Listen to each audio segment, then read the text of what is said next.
মুর্শিদিরে আরে ও প্রাণে বন্ধুরে আমি কি দিয়া ভজিব রে তোমারে আমি কি দিয়া ভজিব রে তোমারে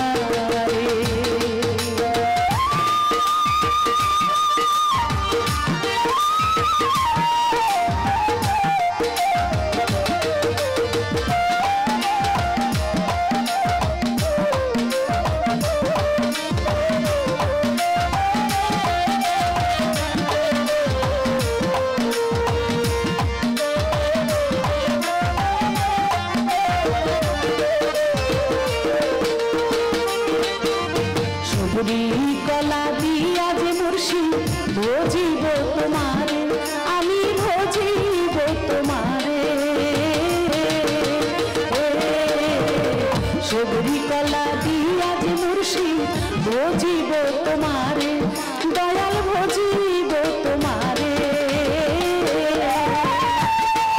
ওরে সেও কলা গাছে থাকে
ভক্ত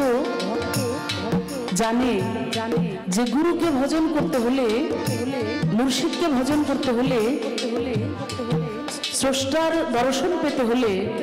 তোমার বলতে যা কিছু আছে সবচেয়ে সাধু লোক লিখেছেন কবি লিখেছেন যে তোমার মুখে যাহা মিঠা লাগে সবই সঁপে দাও তোমার গুরুর ভোগে তোমার বলতে যা কিছু আছে সবকিছুই তুমি গুরুর পায়ের কাছে অর্পণ করো তাই এখানে সাধক এই গানটি লিখেছে দয়াল আমি কি দিয়ে তোমার ভজন করব আমি যা দিয়েই তোমাকে আগে দিতে চাই তোমার সেবাই দিতে চাই তোমার ভজনে দিতে চাই সবকিছুই তো তোমার আগে অন্যেরা খেয়ে ফেলে আমি কিভাবে তোমাকে প্রথম জিনিসটা তোমাকে খাওয়াই এখানে কবি বলেছে সবরি কলা দিয়া যে মুর্শিদ ভজিব তোমারে সেও কলা গাছে থাকতে কারণ গাছে একটু বাপ্তি না হইলে তো আমি ওটা নামাইতে পারি না যখন একটু বাপ্তি হয় একটু হালকা হালকা রং আসে কলার গায়ে তখন আমি তোমাকে দিব ভাবছি প্রথম কলা কিন্তু সেখানেও আমি যায়া দেখি আগেই বাদরে দুইটা খেয়ে ফেলছে আমি তো প্রথম জিনিস দিয়া দয়াল তোমার সেবা করতে পারলাম আমি ভাবছিলাম আমার বাড়ির যে নতুন গাভীটা মাত্রই প্রসব করেছে বাচ্চা হয়েছে ওই গাভীর প্রথম দুধ দিয়ে দয়াল আমি তোমার সেবা করব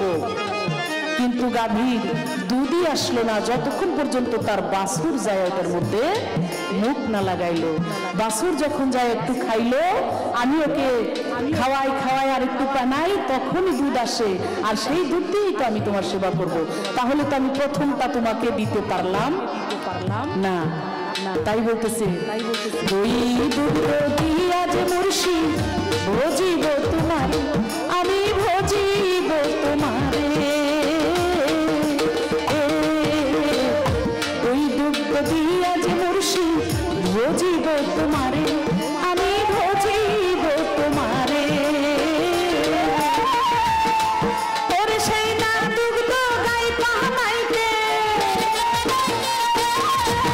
সেই না দুধ গাই পালাইতে আগে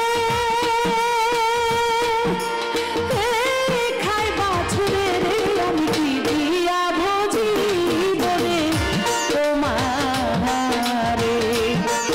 আমি কি দিয়া ভজি বলে তোমারে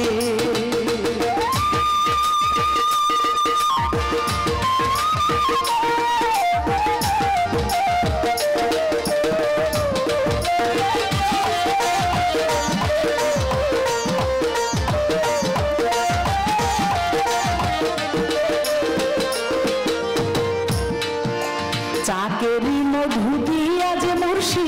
ভজিব তোমারে আমি ভজিব তোমারে চাকের মধু দিয়া যে মুর্শি ভজিব তোমারে আমি ভজিব তোমারে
আসলে খুঁজলে নকল মিলে